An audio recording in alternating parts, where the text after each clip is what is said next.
మళ్ళీ 2023లో 8th మే రోజు సరూనగర్ స్టేడియంలో ప్రియాంక గాంధీ గారు వచ్చి యూత్ డిక్లరేషన్ అని చెప్పేసి రాష్ట్రంలో ఉన్న యువకులకందరికీ కూడా ఒక గంపడి ఆశలు కల్పించింది. మాకు ఉద్యోగాలు వస్తాయన్న ఆశతోటి ఆ రోజు అందరు కూడా యూత్ డిక్లరేషన్ జయప్రదం చేసిండ్రు. ఆ డిక్లరేషన్లో మరి ప్రియాంక గారు వాగ్దానాలు చేసిండ్రు. అంతకన్నా ముందు జరిగిన 2 సభలలో ఒకటి మన సెంట్రల్ లైబ్రరీలో జరిగినప్పుడు మరి ఆ రోజు రాహుల్ గాంధీ గారు విద్యార్థులతో నేల మీద కూర్చొని మీకు అందరికి కూడా కాంగ్రెస్ పార్టీ వస్తే ఉద్యోగాలు వస్తాయి, రాబోయే కాంగ్రెస్ ప్రభుత్వమే కాబట్టి మీకు ఉద్యోగాలు ఇచ్చే బాధ్యత నాదని చెప్పేసి ఆ రోజు నమ్మబలికిండు.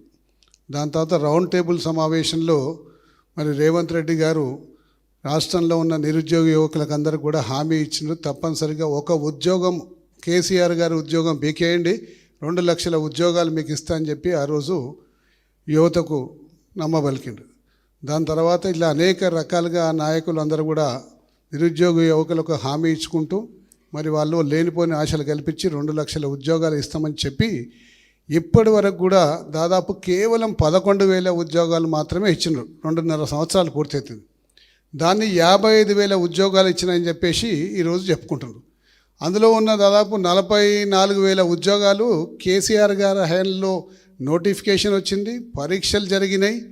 మరి కేవలం మరి అపాయింట్మెంట్ ఆర్డర్ ఇచ్చే టైంకి ఎలక్షన్ నోటిఫికేషన్ రావడం వల్ల అది కూడా కలిపి లాల్ బహదూర్ స్టేడియంలో ఆ ఉద్యోగ నియామక పత్రాలు ఇచ్చి ఇవన్నీ కూడా మేమే ఇచ్చినామని చెప్పేసి అబద్ధ ప్రచారాన్ని నిరుద్యోగ యువతలో ఇలా ప్రచారం చేసుకునే ప్రయత్నం చేస్తున్నారు.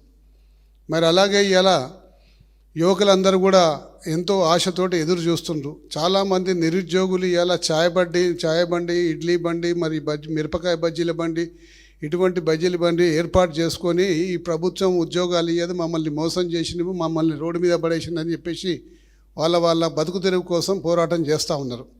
అలాగే విద్యార్థులు, చదువుకున్న విద్యార్థులకు అందరికీ కూడా ఈరోజు విద్యార్థుల తల్లిదండ్రులు మా ఆఫీస్కి వచ్చి, సార్ ఇలా మా అబ్బాయి ఇంజనీరింగ్ అయిపోయింది, 3 సంవత్సరాల ఫీజు రీఎంబర్స్మెంట్ పడలే అని చెప్పి సర్టిఫికెట్లు ఇస్తలేరు, పై చదువుల కోసం దరఖాస్తు చేసుకోవాలంటే సర్టిఫికెట్లు కాలేజీ వద్ద పెట్టుకుంటున్నారు, కాలేజీ యాజమాన్యాలు మాకు ఫీజు రీఎంబర్స్మెంట్ పడలేదని చెప్పేసి ఇస్తలేరు కాబట్టి మా సర్టిఫికెట్లు ఇవ్వమని చెప్పి చాలామంది విద్యార్థుల యొక్క పేరెంట్స్ అందరు శాసనసభల సభ్యుల దగ్గరికి, మంత్రుల దగ్గర, మాజీ మంత్రుల దగ్గర పోయి వాళ్ళు మొరపెట్టుకుంటారు. వాళ్ళకు కూడా ఫీజు రీఎంబర్స్మెంట్ ఇస్తలేరు.